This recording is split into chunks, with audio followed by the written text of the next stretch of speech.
गुमला में 3 दिनों से हो रही बारिश के बाद जिस प्रकार का नज़ारा यहाँ सामने आया है, प्रकृति ने गुमला को सुंदर बना दिया है। और ये नागफेनी नदी का जो नज़ारा है आप देख सकते हैं किस प्रकार यहाँ मनमोहक हो गया है। ये नागफेनी का अम्बा घाट है जहाँ पास लोग दूर दूर से इस मनमोहक नज़ारे को देखने के लिए पहुँच रहे हैं। हाल में ही प्रशासन ने नागफेनी को सुंदर और पर्यटक स्थल बनाने की पहल की है और यहाँ रेलिंग और पर्यटकों की बैठने के लिए सीमेंट की कुर्सी भी बना दी है।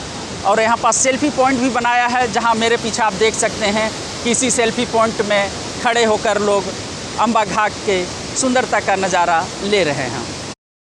ये नागफेनी का अम्बा घाट है जहाँ आप देखने आए, कैसा लगा यहाँ घूमकर आपको? ये बहुत अच्छा जगह है और प्रशासन के द्वारा यहाँ बैठने का और देखने का सारा व्यवस्था यहाँ पर किया हुआ है। आप देख सकते हैं कुछ लोग आए हुए भी हैं यहाँ पे देखने के लिए।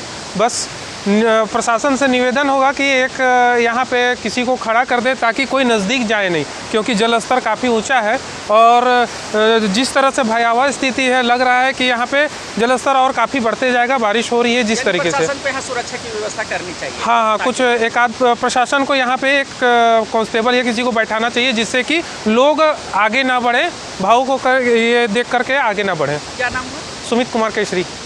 गुमला की ये खूबसूरती काफ़ी देखने लायक है और प्रशासन ने काफ़ी अच्छा काम किया है।